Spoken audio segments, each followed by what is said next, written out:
Bonjour, je viens vous parler de la pleine lune qui va se réaliser dans le ciel ce jeudi 10 juillet 2025.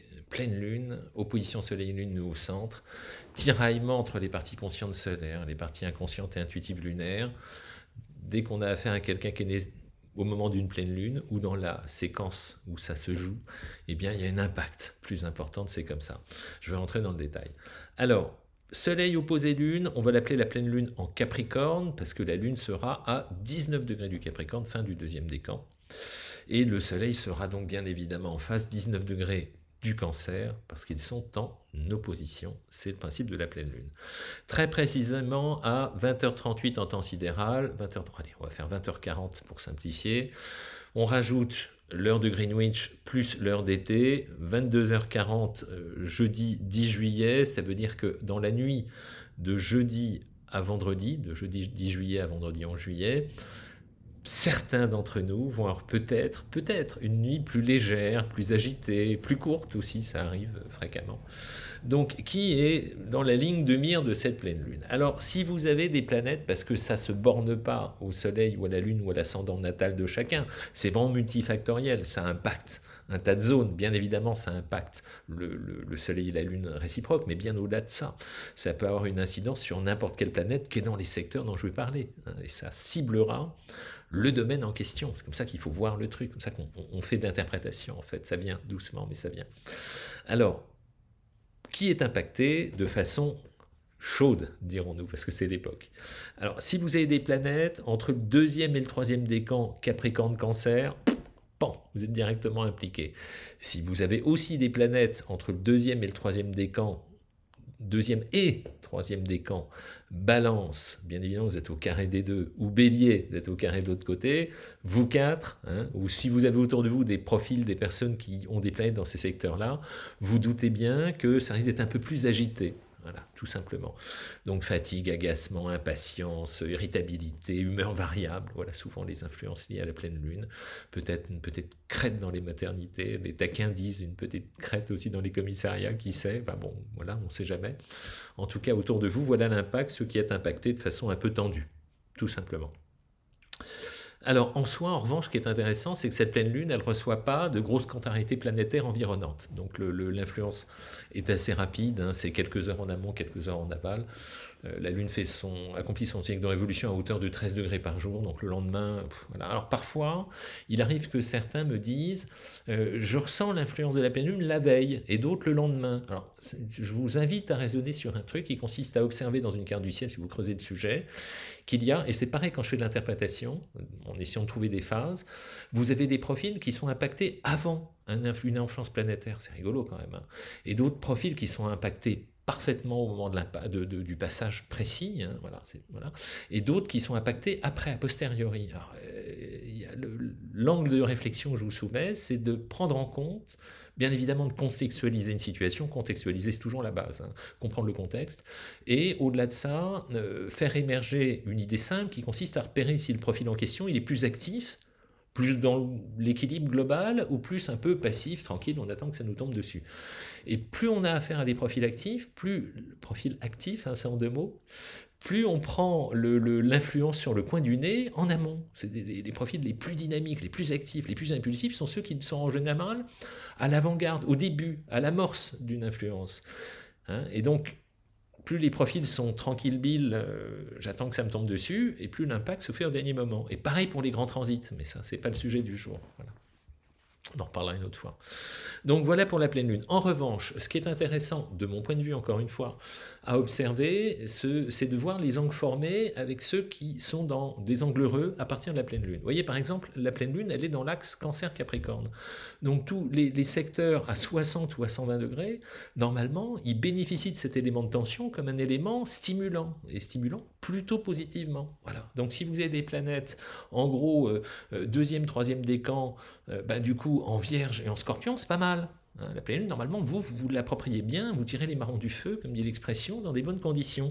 Idem, si vous avez des planètes deuxième, troisième décan en poisson ou en taureau, pareil, 60 degrés, 120 degrés, c'est plutôt des angles heureux pour vous aussi. Donc il y en a 4 qui sont gâtés, 4 qui sont enquiquinés. Ah, ça rime. Voilà. Et puis les autres, si vous n'êtes pas impactés, je suis désolé pour vous, vous n'êtes pas impactés pour la pleine lune, plutôt une bonne nouvelle en général, prenons-le comme ça. Mais pour ceux dont je n'ai point parlé, il y a d'autres influences planétaires, d'autres aspects dans le ciel cette semaine, à partir là dans la zone autour de la périphérie de cette pleine lune. Donc sans vouloir déborder trop sur l'horoscope de la semaine que vous trouverez sur cette chaîne dédiée aux horoscopes, eh bien vous y trouverez également, sans être trop redondant, des éléments autour. Par exemple, Mercure, planète de la communication, ce jeudi 10 juillet sera à 13 degrés du Lion. Qu'est-ce que ça veut dire Mercure en Lion, hein? C'est le Mercure qui a une vision globale des situations, son talent, il voit l'ensemble, hein. Parfois il n'aime pas trop rentrer dans le détail, ça l'agace, mais il a une bonne vision globale, hein. Parfois il passe un peu en force au niveau argumentaire, comme tous les Mercures en signe de feu, ça peut monter en volume vite fait, mais c'est comme ça. Donc Mercure en Lion apporte charisme et savoir-faire, souplesse, intelligence d'expression, je vous gâte, hein. Pour mes béliers, hein, soyez subtils et fins mes béliers, convaincants en y mettant les formes. Excellent pour mes lions, Mercure est chez vous, plein de l'intelligence qui passe dans votre secteur, pléonasme. Donc très bon pour être brillant, tout simplement, aller à l'essentiel, et puis sans oublier de bien vous synchroniser avec les autres pour être sûr qu'ils vous suivent dans vos raisonnements, parce qu'aller à l'essentiel c'est un talent, savoir être pédagogue et entrer dans le détail, c'en est un autre. Et quand on mixte les deux, c'est top. Excellent pour mes Sagittaires qui avaient ce franc-parler, cette spontanéité. Moi j'adore les Sagittaires, c'est pas nouveau, hein. J'adore leur optimisme, leur jovialité, leur chaleur, leur générosité. J'adore les Sagittaires pour ces raisons-là. Mais ils ont aussi leurs limites, notamment leur franc-parler. Les Gaston Lagaffe, ils disent ce qu'ils pensent sans filtre, hein. J'ai toujours en tête la métaphore que j'utilise, hein. C'est une petite jeune, une enfant, une jeune fille à qui on dit tu sais, ce soir, on va recevoir un dîner, la tante Léonie. Et la tante Léonie, elle a un problème de sudation au niveau des pieds. C'est un problème de la tante Léonie, elle est âgée, on ne peut rien faire. Tu lui en parles pas surtout et tu prends sur toi. Et puis la tante Léonie arrive le soir et dit, la petite Mercure Sagittaire, elle dit, alors ça va tes pieds, tante Léonie? Alors ça fait marrer tout le monde, mais bon voilà, c'est ça les gaffes de Mercure en Sagittaire, ils sont redoutables. Alors quand on les connaît, ça fait marrer, mais quand on les connaît pas, ça surprend. Voilà, c'est vraiment une stat, hein. C'est à pas aggraver dans le marbre, mais je l'ai vu tellement de fois, le côté gaffeur des Mercure Sagittaires, que je me suis permis de vous faire cette petite anecdote. Voilà, c'est dit. Donc très bon. Attention, prenez pas les choses trop à cœur en matière de com. Si vous avez des planètes deuxième décan taureau, deuxième décan verseau, deuxième décan scorpion, soyez subtil au niveau du verbe, je vous y invite. Au niveau du charme, je suis un peu redondant, mais il y a Vénus en Gémeaux. Vénus en Gémeaux, c'est très sympa. Moi, c'est les Vénus communicantes, hein. Très bon pour mes signes d'air, le charme en ce moment. Très bon matière de charme pour mes Gémeaux, mes Balances, mes Verseaux, mais également pour mes Béliers, également pour mes Lions. Vénus vous veut du bien en ce moment, profitez-en. Mars, l'action, on retrousse les manches, mais un peu pour les mêmes. Ça compense, hein, pour ceux qui sont pris dans la pleine lune, là. Mars, 14 degrés de la Vierge, donc très bel aspect de Mars avec la pleine lune. Donc ça veut dire que on peut se prendre en main, être efficace, concret et pratique avec ce Mars en signe de terre. Très bon pour mes Vierges, pour mes Capricornes, très bon pour mes Taureaux. L'action, pas mal, hein, ça compense. Très bon pour mes Cancers, ça compense aussi la tension ambiante. Très bon pour mes Scorpions, Mars est votre ami. Mes Scorpions, vous le savez bien, le courage et l'action, la détermination. Voilà pour l'idée. Jupiter en Cancer, toujours magnifique position, apporte optimisme, hein. Chance, parce que la chance est un état d'esprit. Celui qui voit le bon côté, qui envoie des bonnes énergies, a plus de chances d'obtenir des résultats positifs que s'il n'y croit pas, qui fait la tronche et qui est désagréable avec les autres. C'est du bon sens, hein. Voilà, Jupiter, il est chanceux parce qu'il pousse à raisonner de cette façon-là, à fonctionner de cette manière-là. C'est ça qu'il faut intégrer. Ça ne vient pas tout seul, la chance, ça se crée, vraiment. Je ne sais plus qui disait, la chance, c'est 90% d'efforts acharnés. C'est pas faux, en fait, quand on y réfléchit bien. Voilà, comme ça, pour l'anecdote. Bon, voilà ce que je voulais vous dire. Après, toujours cette conjonction Saturne-Neptune, là en début bélier. Bon, elle est à double tranchant celle-là, parce que toujours ce mixte un peu subtil de froideur, de sécheresse. Sécheresse, c'est vraiment clair, je transpire comme un fou, là, avec la chaleur. Saturne, planète de la rigueur, pas tellement copain avec le bélier, hein. Saturne, il est beau en Capricorne, en Verseau, en Balance en face, donc quand il est en bélier, il freine l'impulsion de l'énergie naturelle de mon bélier, il ralentit le truc, il fatigue cette sac de 20 kg de plomb sur le dos. Mais bélier, en ce moment, si vous êtes un peu fatigué, surtout premier décan, c'est normal. Ça va passer, n'inquiétez pas, tenez le choc. Très bon, dans tous les cas, pour ceux qui sont à 60-120 degrés, le Saturne-Neptune, sagesse et inspiration, hein, ça c'est vraiment la toile de fond, pour compléter autour de la pleine lune. Très bon pour voir loin et se faire confiance à son intuition si vous avez des planètes en Gémeaux, des planètes en Lion, des planètes en Sagittaire, des planètes en Verseau, très bon pour vous. Il y a toujours Pluton rétrograde à 3 degrés du Verseau. Hein, donc Pluton. Alors il y a un point très intéressant sur lequel je voudrais m'appuyer encore cette semaine, parce que c'est le cas, il vient d'arriver, c'est Uranus. Uranus, c'est une planète qui a accompli son cycle de révolution en 84 ans. Donc c'est pas anodin, ça se passe pas tous les 4 matins, hein, c'est du bon sens. Uranus, on l'a découvert en 1781, c'est comment dire, un observateur du ciel quasi amateur qui avait découvert Uranus. Jusque-là, on croyait que c'était une étoile stellaire, on appelle ça comme ça. Et puis, en approfondissant le sujet, on a réalisé que c'était une planète de notre système en plus, parce qu'il est loin. Hein. 84 ans pour faire le tour, ça sous-entend qu'elle est quand même assez éloignée du Soleil. Et donc 1780 pour la découverte d'Uranus. Pour ça que les anciens ne l'ont pas étudié, la bonne blague. Hein. Donc les travaux qui nous datent des Ptolémées, tout ça, Uranus, Neptune, Pluton, on n'a aucune notion, donc on a été obligé de travailler un peu. Ça fait pas de mal de travailler un peu pour certains, pour nous tous dans tous les cas. Voilà, donc planète de la créativité, de l'originalité, des changements, des bouleversements, des révolutions, des mutations, de la soudaineté aussi, c'est ça les notions qui sont associées à Uranus. Son domaine de prédilection, c'est le Verseau. Ça fait 7 ans qu'il était contrarié en Taureau. Il vient de rentrer en Gémeaux. Il a 0 degré 9 minutes des Gémeaux. Il est rentré en début de semaine. Là, je crois que c'est le 7 juillet. Donc c'est important. Je vous ai fait une vidéo quasiment dédiée avec l'horoscope de la semaine sur Uranus. J'aime beaucoup cette position uranienne comme élément déclencheur, si c'est bien canalisé.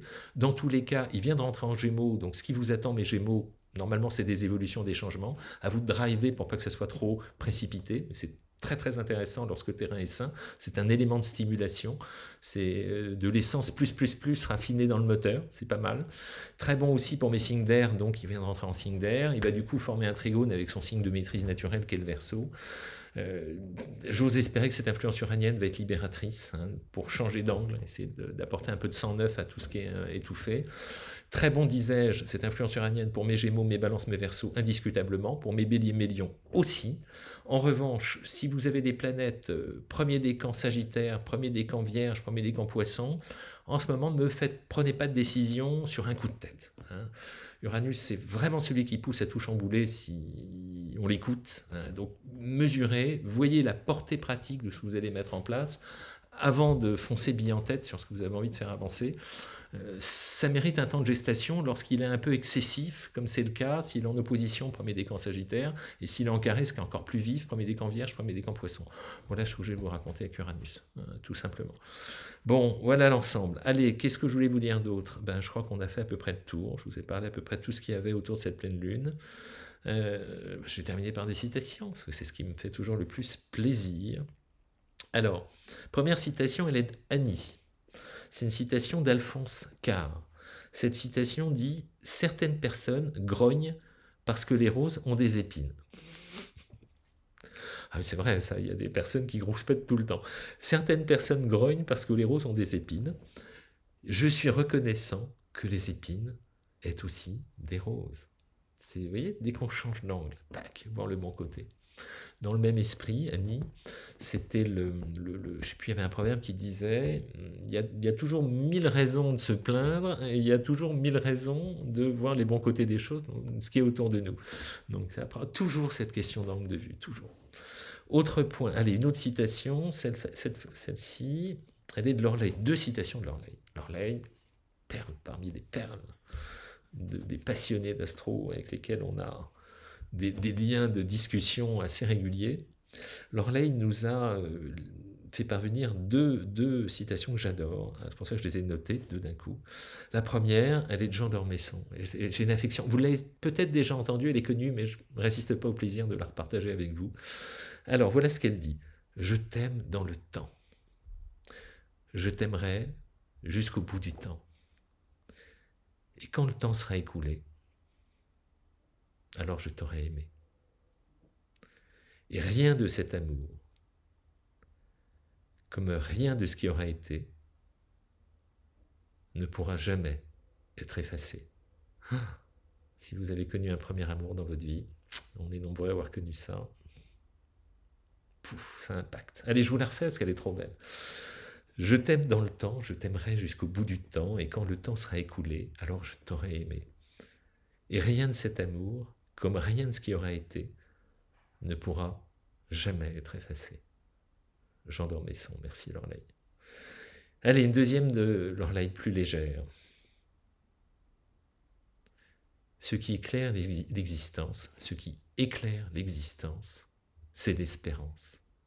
Ça me fait penser à cette histoire concernant le tonneau des Danaïdes. Je ne sais plus quel dieu avait confié ça à une mortelle, dont la curiosité, en lui disant « tu l'ouvres pas », elle l'avait ouvert et toutes les plaies s'étaient déversées sur la terre. Et on oublie trop souvent qu'une fois que toutes les plaies s'étaient diffusées sur la terre, il restait quelque chose au fond de cette boîte de Pandore. Et ce qui restait au fond, c'était l'espérance. Beau, hein? Alors voilà ce que je voulais partager avec vous aujourd'hui. Bon, 1000 merci pour toutes les bonnes énergies qu'on partage, et puis je vous prépare plein de trucs, comme d'habitude. C'est la pleine lune. À très vite. Merci pour vos adorables messages, commentaires et citations que je distille avec grand plaisir. Alors parfois, les citations, je ne réponds pas tout de suite. Pourquoi? Parce que dans le fil des réponses, si je réponds, après, c'est un casse-tête pour aller les retrouver. Je suis obligé de me retaper toute la liste des commentaires. Donc je les garde précieusement, je ne les like pas tout de suite, et puis ça me prend toutes les semaines, parfois plus. Je prends mon petit calepin et je garde précieusement vos citations, et quand je les ai recopiées sur mon calepin, à ce moment-là, je les valide, je vous les like et je vous remercie. Sinon, pas de panique si je ne vous réponds pas tout de suite, c'est que je les garde religieusement, elles serviront. À très vite. Merci beaucoup. Au revoir.